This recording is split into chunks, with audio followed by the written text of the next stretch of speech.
کاغذ در بود گفت علازت باید برن و مملکتم از این صورت خارج میشه و گفت 2 سال پیش نقشش در آمریکا تهیه و تدوین بشه.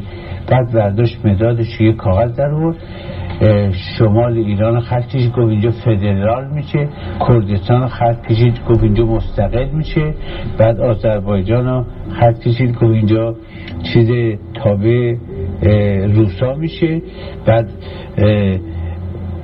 جنوب خط کشید گفت یک سازمان بین المللی به وجود میاد برای نفت و اینا، اصفهان و شیراز و تهران هم میشه ایران. بعد گفت از راه بلوچستان هم یه راهی به خلیج فارس به شوروی داده میشه.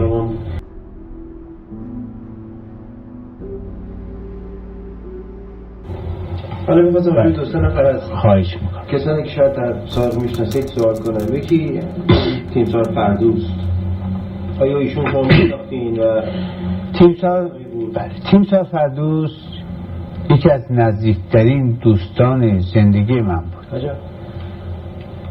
شاید قدیمی ترین با او بودم، ولی بعد که اختلاف من با نصیری پیدا شد در سال 1346 شروع شد و هویدا، البته فردوس هفته 2 هم منزل من بود،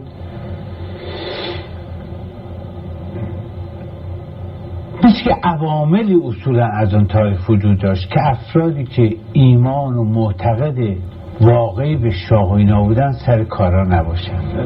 از سال 50 از همون موقع که در کاخ سلطنتی 21 که پروردین که به شاه سوء قصد شد، مثل که اصلا برنامه این بود که اون هر کی که ایمان و معتقد بود واقعا نمیتونستن بخرنش و بگیرنش از کارا برکنار بشه.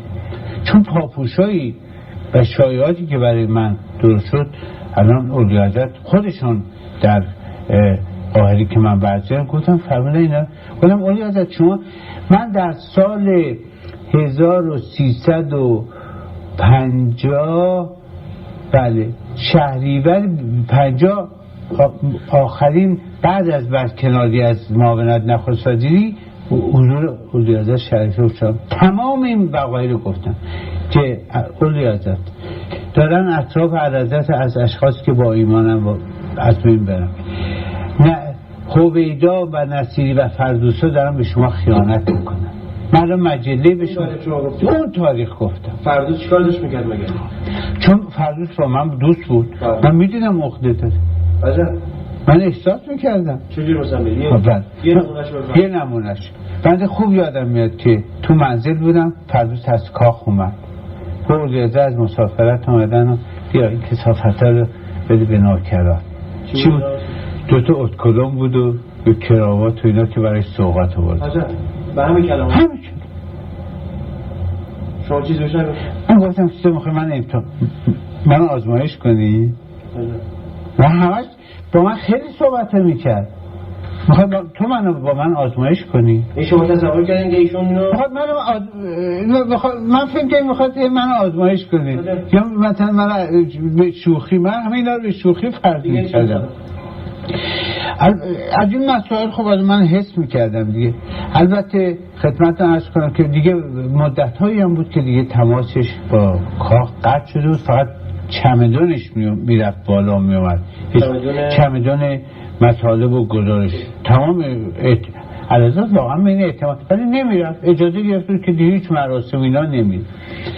البته من دیگه بعد از اون پرونده سازی که بر علیه من و آقای پرتو دکتر حسن زاهدی و اینا به وجود آوردن، ما یه دوره‌ای داشتیم. خب دوره خانوادگی و خیلی در یه دوره خانوادگی است، میشینه یه تخته میزنه بازی میکنه.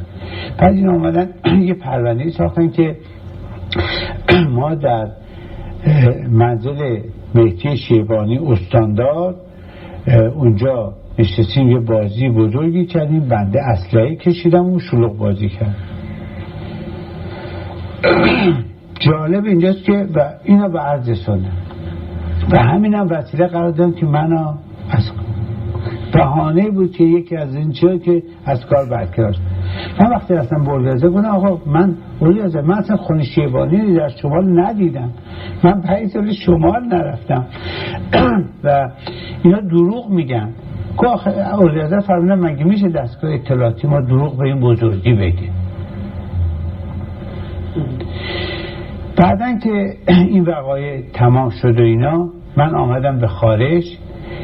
افسر ساواک شهسوار نوشهر رو در اینجا دیدم به نام سرهنگ شفیعی، اسمش هم میارم. در یه مهمانی دوتایی بودیم با یه خانواده محترمی. ایشون خودم چون زن و بچه ایران بود نه ناراحت بود مشروب خورد. خلاصه به من گفت منو ببخش. گفتم چیکار که؟ بعد داستان گفت که در نوشهر تیمسار نصیری من خواست گفت برو یک چنین گزارشی رو تهیه کن بیا. البته در خانه شیبانی این آقایون بازی میکردن ولی منی وجود نداشتم. بعد تغییر میکنه میبینه من نیستم. به عرض تیمسار نصیری میرسونه که یه فضولی نکن، یه فرمانده دروغ میگه تو احمق راست میگی. خب اینا بعد میداره یه گزارش تهیه میکنه و مهمتر از این که بعد از 4 روزش بخشنامه صادر میشه که بخشنامه میاد به نوشهر و این افسر میگفت که من به شما محبت کردم که اینو پخش نکردم. گفتم چی بود؟ گفت بخشنامه بود که این شایعه رو به تمام دستگاه مربوطه اعلام بکنید، نگید که این شایعه به تمام شهرستان رو به وسیله سواد بر علیه من. شما فکر کنید که البته 100% چون من احساس کردم فردوس همینه اونجا رابطه من با فردوس قطع شد. چون بعدا روش همین پروندم 1-2 دفعه مارم خواستن در اوج قدرتمون سوال بکنم آخرین بار که مقدم بعد از این جریان فردوس تماسش با بچه‌های من و دوست داشتینا قطع نشده بود. یک سال 2 سال بعد که از کار برکنار شدم از سال 1355 تیمسار فردوس یه شب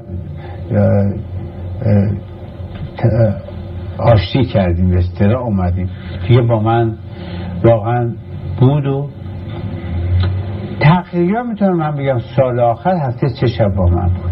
بازم این که علاوه بر اینکه ایشون ناراضی دیده میشد ولی من چیزی احساس نکردم. نهایت محبتم به من میکرد. ولی یک جلسه تاریخی دارم در زمان بختیار ازش و اون این بود که تلفن کرد که امشب بیا در کلوپ ایران جوان با هم شام بخوریم. من رفتم اونجا دیدم آقای دکتر شیبانی رئیس مدرسه بیمه ایران، دانشکده چیزی بود بیمه ایران و یه شخص هم به نام دکتر امید بود که دوست فردوس بود. اونجا هستم منم رفتم چطور شام خوردیم و بعد اینجا پاشد با من صحبت کرد جلوم 2 نفر گفت پرویز صلاح توی که از ایران بری، وضعیت خوب نیست و میترسم به دست کمونیستا کشته بشی. گفتم تیمسار من آخه وضعیتم بدجوره، نه پول دارم نه امکان دارم. گفت پاسپورت دارم. گفت من پاسپورت رو برای درست میکنم همه امکانم بهت میدم تو برو برای که کشته بشی. و بعد این خیلی مهم بود. گفت اصولا شام باید بره. در همون لحظه هنوز شام نرفته بود. بازم من خیال کردم میخواد من آزمایش کنه. بازم چی میشد؟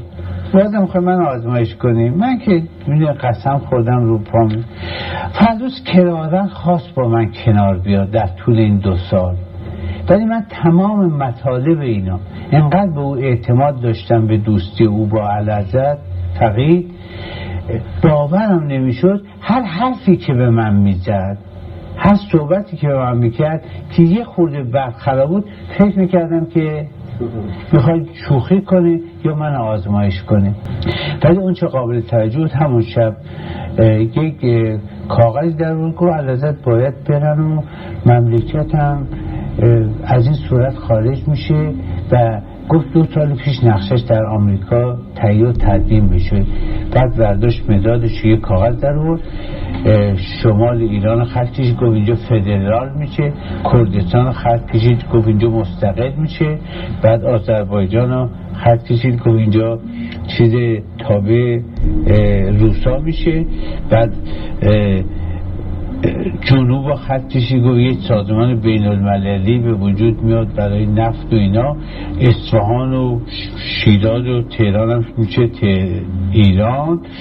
بعد گفت از راه بلوچستان هم یه راهی به خلیج فارس به شوروی داده میشه.